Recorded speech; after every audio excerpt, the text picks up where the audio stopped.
அனைவருக்கும் வணக்கம். இன்றைக்கி நம்ம என்ன சொல்ல போகிறோம்னா, நேற்றைய தினம் டெல்லியில் கரப்பாம்பூச்சி ஜனதா பார்ட்டின்னு சொல்லி ஒரு இயக்கத்தை உருவாக்கி அதை அதன் மூலியமாக தலைநகர் டெல்லியில் முக்கியமான இடத்துல ஒரு போராட்டம் பண்ணியிருக்காங்க. அது எதற்காக, அதனுடைய பின்புலம் என்ன, அதை பற்றி ஒரு சுருக்கமாக உங்கள்கிட்ட நான் சொல்லிடுறேன். அதுக்கு முன்னாடி ஒருத்தர் அதே இடத்துல ஒரு உண்ணாவிரத போராட்டம் பண்ணார். அது எதற்கு, அவர் யார்? அவர் பேர் சோனம் விங் சுங் என்ற அவருடைய பேர். ஒரு வித்தியாசமாக இருக்குது அவர் பேர் அப்படின்னு நீங்கள் பார்த்தீங்கன்னா, அவர் ஒரு மத ரீதியாகவும் இந்த போராட்டம் வெளியிட்டிருக்காங்க, தெரியுது. அப்படி பார்க்கும்போது எல்லாத்தையுமே ஆராய வேண்டிய சூழ்நிலை. அப்படி இருக்கும்போது அவர் ஒரு பௌத்த மதத்தை சார்ந்தவர். அது மட்டும் இல்லாமல் அவர் பிறந்த இடம், வளர்ந்த இடம், அவர் என்னவா இருந்தார், அதை பற்றி ஒரு சிறிய குறிப்பு சொல்லிடுறோம். அவர் லடாக்கில் இருக்கார், பிறந்திருக்காரு. அங்கே லடாக்கில் பார்த்திங்கன்னா அவர் ஒரு 1988 அந்த கல்வி மற்றும் அதனுடைய இயக்குனராக அங்கே இருந்திருக்காரு. சரி, அதில் இருந்தார். அதை பற்றி ஒரு ப்ரொஃபஸராகவும் இருந்திருக்காரு.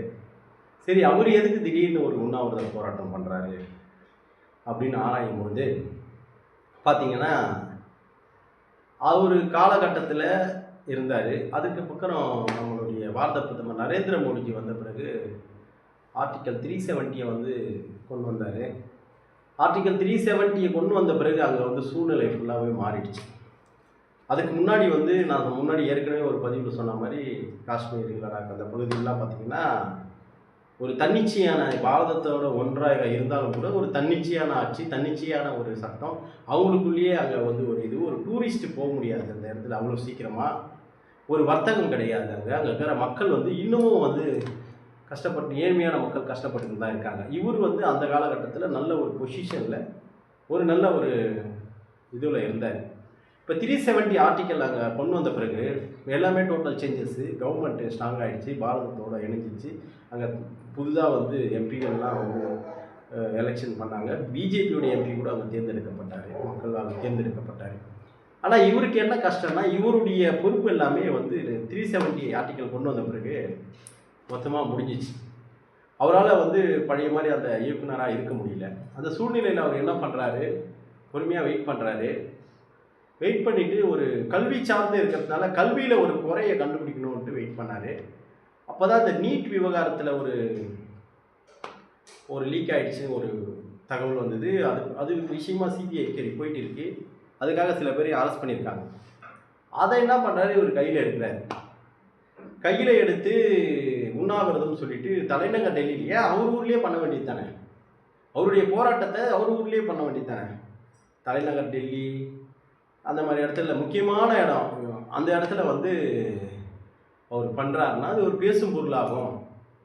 அப்போ இந்தியாவுடைய இந்த பாரதத்துக்கு, இந்த பாரத பிரதமர் மீது ஒரு களங்கத்தை உருவாக்க முடியும், இந்த ஆட்சி மீது ஒரு களங்கத்தை உருவாக்க முடியும் அப்படின்னு சொல்லி என்ன பண்ணுறாரு, அங்கே அவர் தனிச்சையான போராட்டங்கள் பண்ணுறாரு. இது அரசாங்கம் உரிமை, ஜனநாயக உரிமை என்னென்னா, ஒரு மனிதன் ஒரு விஷயத்துக்காக போராடும் பொழுது அந்த போராட்டத்திற்கு உரிமை கொடுக்கணும், அதுக்கு எல்லா அங்கீகாரம் இருக்குதுன்னு சொல்லி நம்மளுடைய அரசியல் சாசன சட்டம் இருக்குது. இருந்தாலும் கூட அதனால தான் அவர் 20 நாளுக்கு மேலே விட்டாச்சு. சரி, அவர் பண்ணட்டும், என்ன தான் பண்ணுறாரு, அவருடைய விருப்பம், அவர் பண்ணுறாருன்னு விட்டோம். ஒரு கட்டத்துக்கு அப்புறம் மீடியாக்கள் எல்லாம் வேறு மாதிரி போய் அவருடைய உயிர் இழக்க போகிறாரு அப்படி இப்படி சோசியல் மீடியாவில் போட்டுருக்காங்க. அதெல்லாம் பார்த்தோம்னா அரசாங்கம் என்ன பண்ணும், முதல் கட்டமாக அவரை காப்பாற்ற வேண்டிய கடமையும் அரசாங்கத்துக்கு உண்டு. அவருடைய கோரிக்கை உடனே ஒரு மினிஸ்டர் பதவி விலகணும், ராஜினாமா பண்ணணும் அப்படின்றது 1008 வழி இருக்குது. ஒருத்தவங்க தவறு செஞ்சாங்கன்னா சட்ட ரீதியாக போராடுங்க. படித்தவர் தானே நீங்கள், கல்வியில் படித்தவர் தானே. ஒரு சுப்ரீம் கோர்ட்டில் வழக்கு போடுங்க, சட்ட ரீதியாக வழக்கு போடுங்க. இந்த மாதிரி எவிடன்ஸ் இருக்குது அவர் மேலே, அவர் இது பண்ணுங்கன்னு சொல்லி வழக்கு போடுங்க. ஏன் முடியல, போராட்டத்தை கையில் எடுக்கிறீங்க? ஏன்னா அதில் உண்மையான முகாந்திரம் இல்லை, அதனால போராட்டத்தை கையில் எடுக்கிறார். சரி, போராட்டத்தை எடுத்தார். அவரை அந்த கவர்மெண்ட்டு, நம்மளுடைய அந்த அரசாங்கம், நம்மளுடைய டெல்லியில் இருக்கிற அரசாங்கம் என்ன பண்ணுறாங்கன்னா, அவரை கூட்டு போய் ஹாஸ்பிட்டலில் ட்ரீட்மெண்ட் கொடுத்துருக்காங்க. இப்போ அதை அடுத்த கட்டமாக என்ன பண்ணணும்னு சொல்லிட்டு முயற்சி பண்ணும்போது இந்த கரப்பாம்பூச்சி ஒரு இயக்கம் என்ன பண்ணுறாங்க, அவருக்கு ஆதரவு கொடுக்கணும்னு சொல்லிட்டு அந்த இடத்துல போராட்டம் பண்ணுறதுக்கு அனுமதியே பெறாமல் என்ன பண்ணுறாங்க, கரப்பாம்பூச்சி இயக்கம் இந்த மாதிரி 370 அங்கே இருக்கிற இவங்களுடைய எதிர்ப்பு அலை கூட்டங்கள் இவங்க எல்லாம் சேர்ந்து என்ன பண்ணுறாங்கன்னா நேற்றுக்கு ஒரு பெரிய போராட்டமாக கொண்டு வராங்க. உள்ள கொண்டு வரும்போது அதில் சில பேர் என்ன சொல்கிறாங்கன்னா, அந்த போராட்டத்தில் சில பேர் சொல்லக்கூடிய வார்த்தைகள் இதில் வந்து இந்து முஸ்லீம்களுக்கான பிளவு உருவாக்கணுன்றதுக்காகவே சொல்கிறாங்க. என்ன சொல்கிறாங்கன்னா, இந்த பாரதத்தில் வந்து முஸ்லீமை சார்ந்த திரு அப்துல் கலாம் அவர்களுடைய பிரதமராக இருக்கும்போது நல்லா இருந்ததுன்னு ஒரு இது வருது. எதில் வருது பார்த்தீங்கன்னா, ஃபேஸ்புக்கில் வருது, போடுறாங்க. அவங்களுக்கு இன்னமும் தெரியல அவர் வந்து நம்மளுடைய குடியரசுத் தலைவராக இருக்கார், ஆனால் மாற்றி சொல்லி இப்படிலாம் சொல்கிறாங்க. அப்போ இதில் என்ன வருதுன்னா, ஒரு இஸ்லாமிய ஒரு இருந்தால் நல்லா செக்யூரிட்டியாக இருக்கும்னு சொல்லி, நல்லா நாடு இருக்கும்னு சொல்லி சொல்கிறாங்க. அப்போ இது ஒரு பிளவை உருவாக்கணுன்றதுக்காகவே இது ஒரு மோட்டிவாகவே இந்த போராட்டங்கள் கொண்டு வராங்க.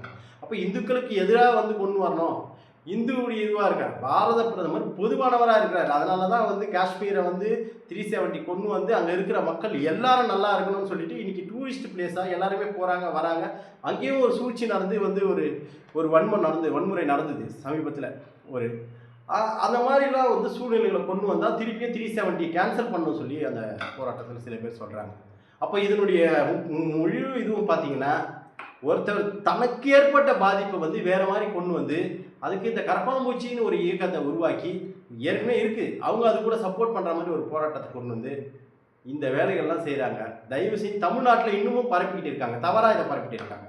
அதே மாதிரி பார்த்தீங்கன்னா, நேற்று கூட ஒரு இதில் சமூக வலைதளத்தில் வந்து பார்த்தேன் நான், கம்யூனிஸ்டுடைய அலுவலகத்தில் கூட அதுக்கு ஆதரவு தெரிவித்து உள்ள போராட்டம் பண்ணுறேன் அப்படின்னு சொல்கிறாங்க. கம்யூனிஸ்ட் அப்போ வந்து இந்த பாரத தேசத்தில் பிஜேபி எதிராக இருக்கிற அந்த எதிர்கட்சிகள் எல்லாம், ஆம் ஆத்மியும் அந்த போராட்டத்தில் சில பேர் வந்து கலந்துக்கிட்டு இருக்காங்க. இப்போ எதிர்கட்சி எல்லாமே என்ன பண்ணால் இந்த மாதிரி ஒரு வன்முறையை தூண்டி விட்டு மக்களை அவங்க சக்திக்கு நான் ஒரு 500 பேர் அனுப்புகிறேன், நான் ஒரு 300 பேர் அனுப்புகிறேன், நான் ஒரு 1000 பேர் அனுப்புகிறேன் அப்படின்னு சொல்லி அந்தந்த எதிர்கட்சி பார்ட்டி ஆட்களும் சில பேர் வந்து இந்த போராட்டத்தில் உள்ள போது கலவரத்தை உருவாக்கியிருக்காங்க, கல்லடி அடிச்சிருக்காங்க, பொது சொத்தை சேதப்படுத்தியிருக்காங்க, ஏகப்பட்ட விஷயங்கள் அனுமதி இல்லாமல் ஒரு போராட்டம் பண்ணியிருக்காங்க.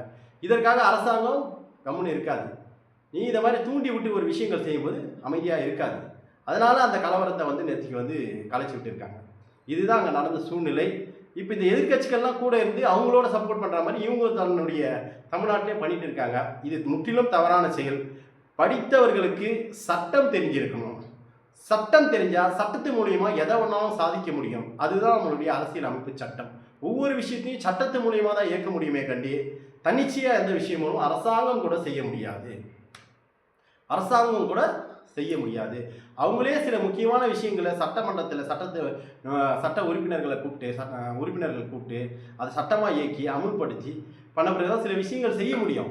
அப்போது ஒருத்தர் தவறு செய்கிறாருன்னா ஈஸியாக சட்டத்தின் மூலியமாக அவரை வந்து தண்டிக்க முடியும். ஆனால் அதை செய்யாமல் இந்த மாதிரி ஒரு கலவரத்தை உருவாக்கி பாரத தேசம் உலக நாடுகளில் நல்ல பேரோடு இருக்கிறத கெடுக்கணுன்றதுக்காக சிலர் சூழ்ச்சி செய்கிறாங்க. இது தவறான செயல். நம்மளுடைய தமிழகத்தில் நம்மளுடைய இங்கே இருக்க புதிய ஆட்சி இந்த மாதிரி தவறாக செய்யவர்களை கண்டித்து அவர்கள் மீது தக்க நடவடிக்கை எடுக்க வேண்டும் என்றும்